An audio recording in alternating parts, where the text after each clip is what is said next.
Olá, seja muito bem-vindo ao canal da Ser Infusão. Nesse episódio e no próximo, nós vamos conversar sobre doenças autoimunes que acometem o sistema nervoso, a interface dessas doenças com doenças autoimunes da reumatologia, sintomas, diagnóstico, tratamento. E hoje eu estou aqui com a doutora Amanda, neuroimunologista. E aí, Amandinha, me fala, o que é neuroimunologia? Bom, a neuroimunologia é uma área específica da neurologia, tá? Que a gente estuda doenças autoimunes, doenças com acometimento do sistema imunológico, né? Que acomete especificamente a área do sistema nervoso, tanto central quanto periférico. Então, é uma área que está em constante expansão, né? O diagnóstico hoje em dia é muito mais certeiro, a gente consegue fazer diagnóstico mais precoce de várias doenças. E também tem envolvido muito a questão do tratamento com terapias muito mais específicas. Então, hoje é uma área assim, que a gente consegue mesmo fazer o acompanhamento do paciente desde o início, com o diagnóstico precoce, até um tratamento realmente que é efetivo, né, para poder tratar esses pacientes. E hoje eu imagino que com o avanço, né, de toda a pesquisa dentro da área da imunologia e da área da neurologia, como você falou, o grande avanço é a questão do tratamento, do diagnóstico e do tratamento, mas pouca gente sabe que tem uma sub-área dentro da neurologia que só trata isso, né? Exatamente. E a gente tem o privilégio de ter aqui na Ser Infusão a doutora Amanda, que estuda, se dedica a acompanhar esses pacientes. Mas quais são, né, essas doenças que a gente considera neuroimunológicas, né, que as doenças autoimunes mais comuns que a neuroimunologia acompanha? Então, são várias doenças, né, que a gente acompanha, são doenças complexas, né? Mas, assim, o carro-chefe mesmo dos maiores casos que a gente tem, a maioria, são doenças desmineralizantes, né, como a esclerose múltipla, neuromielite óptica, doença associada ao MOG também, que é uma doença nova, miastenia graves, neuropatias também periféricas que podem ser autoimunes.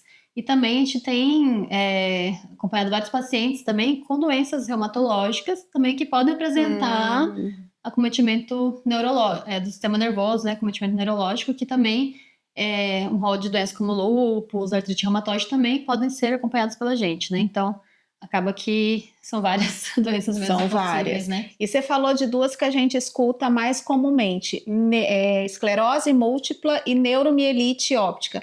Elas são a mesma coisa? São a mesma doença? Não são a mesma doença, tá?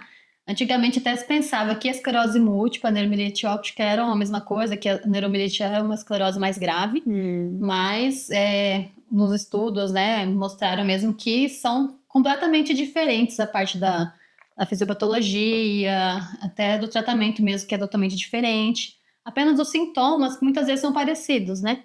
Então, alteração da visão, a perda de força que pode acontecer, alteração também na sensibilidade. Então, vários sintomas são parecidos, tá? Mas é importante fazer esse diagnóstico mesmo diferencial, porque, por exemplo, se você tratar o paciente com neuromielite, né, com o tratamento que a gente usa para esclerose múltipla, o paciente piora. Então, assim, por isso que é importante nessa diferenciação. E os sintomas, realmente, numa fase inicial, podem ser os mesmos. Podem ser muito parecidos. Muito parecidos. A neuromielite, assim, acaba sendo, geralmente, uma doença mais grave mesmo, assim, o sintoma. Então, se tem uma alteração visual, que na esclerose, o paciente pode ter uma alteração, e depois melhora, não fica totalmente meio sequela, transitório, pode vai ser e volta. transitório. A neuromielite, geralmente, costuma ser mais grave mesmo. Então, a gente tem um surto e ele fica com uma sequela mais importante. Mas tem casos, assim, que às vezes é mais confuso ainda. Uma é mais comum que a outra? A esclerose é mais comum. A esclerose é mais comum. Isso. Tá. E quando que eu devo suspeitar dessas doenças imunológicas, dessas doenças neuroimunológicas no consultório? Principalmente, a gente tem que valorizar esses sintomas neurológicos, né?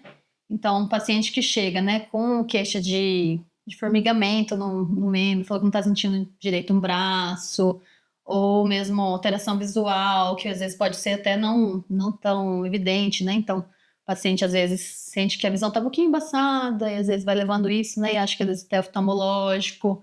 E, geralmente, esses sintomas neurológicos podem cometer qualquer área do corpo, né? Eles são sintomas que alguns pacientes podem, às vezes, não considerar mesmo como preocupantes, né? Então, e muitas vezes eles nem falam, né? Então, eu fico imaginando que quando esse paciente vem e a neurologia, né, os neurologistas e os reumatos têm bastante em comum essa capacidade de investigação, né, meio que como um detetive. Sim. Eles chegam falando uma coisa e a gente tem que meio que puxar como se fosse um novelo, né, de lã. Ele fala assim, tô com um formigamento nesse braço. Aí já abre um leque de possibilidades e aí a gente tem sempre que estar atenta com esses outros sintomas que muitas vezes passam despercebidos. Então, no caso das doenças neuroimunológicas, essa alteração visual, né? No nosso caso da reumato, às vezes, coisas simples como aftas, úlceras orais, genitais, que o paciente também não relata e de repente a gente pergunta. Então, eu acho muito sutil, muito difícil. A neuro, para mim, é um mundo assim que eu fico imaginando, ainda bem que tem, né, doutora Amanda aqui com a gente. Reumato também. E você comentou, né, que existe essa relação das doenças reumáticas autoimunes com as doenças neuroimuno e elas compartilham sintomas, sinais, diagnósticos. E tem doença da neuroimuno que tem manifestação reumática? Tem também. Tem também, tá vendo, gente? É por isso que a gente tem que caminhar junto, né? Não tem como. E existe essa relação realmente entre doença reumática, das nossas doenças autoimunes, autoimunomediadas da reumato com a neuro. Sim. Até, por exemplo, quando a gente vai investigar um paciente que a gente está suspeitando de esclerose múltipla, né? Às vezes teve, por exemplo, a mielite, que é a inflamação da medula.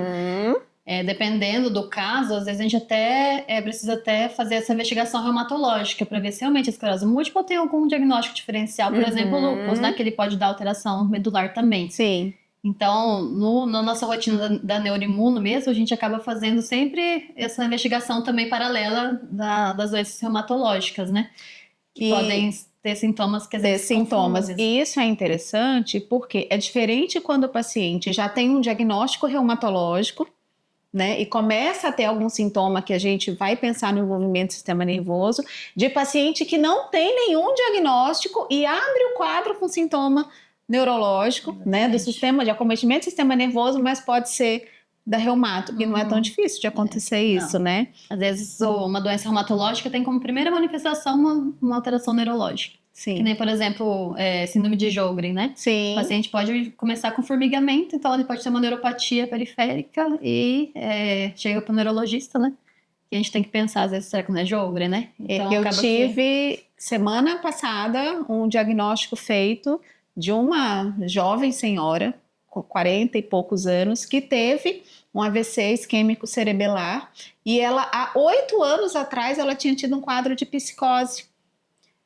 Passou, o psiquiatra não conseguiu fechar o diagnóstico, nunca mais teve, acompanha. E agora, com o quadro de AVC isquêmico, numa área que acredito que não seja, né, tão comum e não ficou maiores sequelas, o neurologista falou, tá esquisito, porque teve essa psicose lá atrás e agora o AVC, e ele fez exatamente isso. Ele fez essa investigação e a gente fechou lúpus com envolvimento neuropsiquiátrico. É lindo. Mandinha, são doenças que têm cura?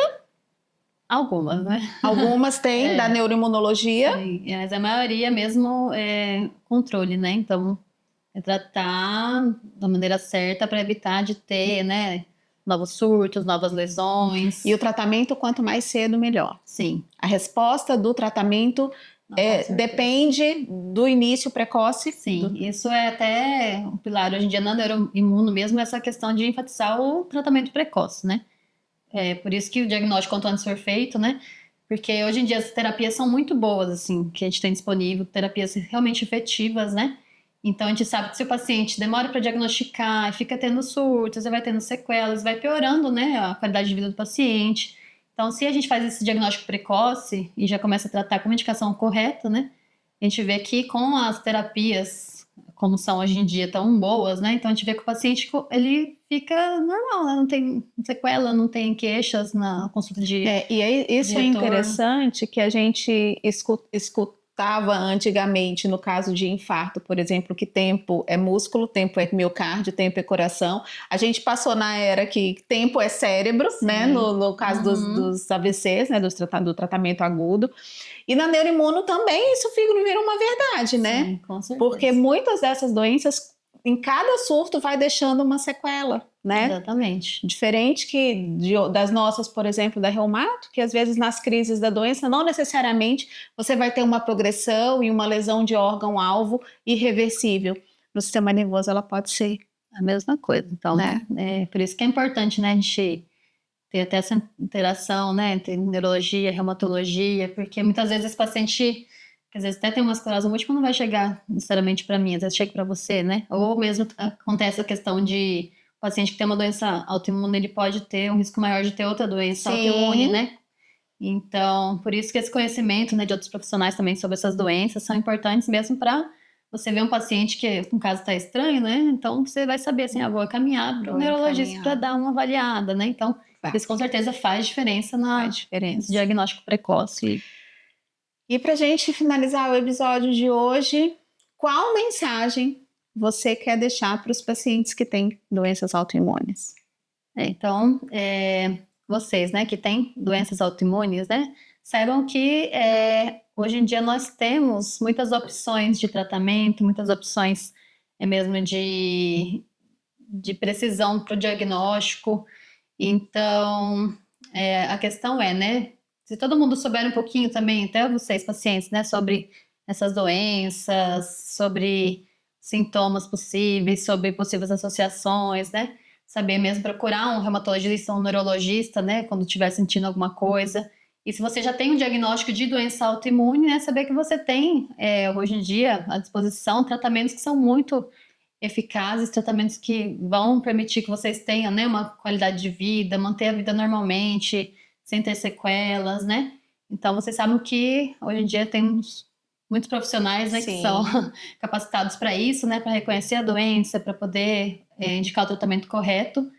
Então, aqui, né, tem a reumatologista, neuroimuno, que sabe que a gente sempre está à disposição, né, para qualquer caso aí que além de ficar atento de que um paciente que tem uma doença autoimune tem mais chance de ter outra doença autoimune associada,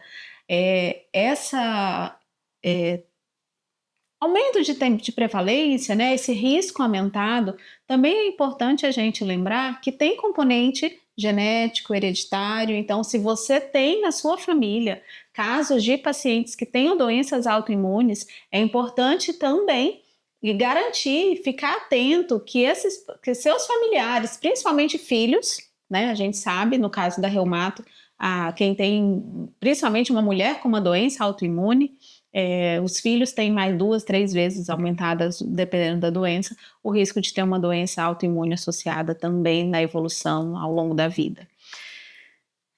Por hoje, é isso, Amandinha. Obrigada, você que nos acompanha aqui.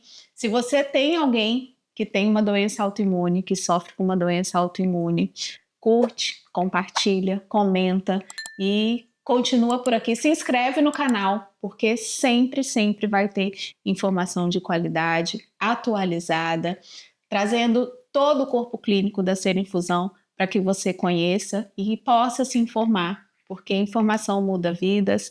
A gente entende que ciência e acolhimento andam juntos e por isso que a gente está aqui com vocês. Até a próxima.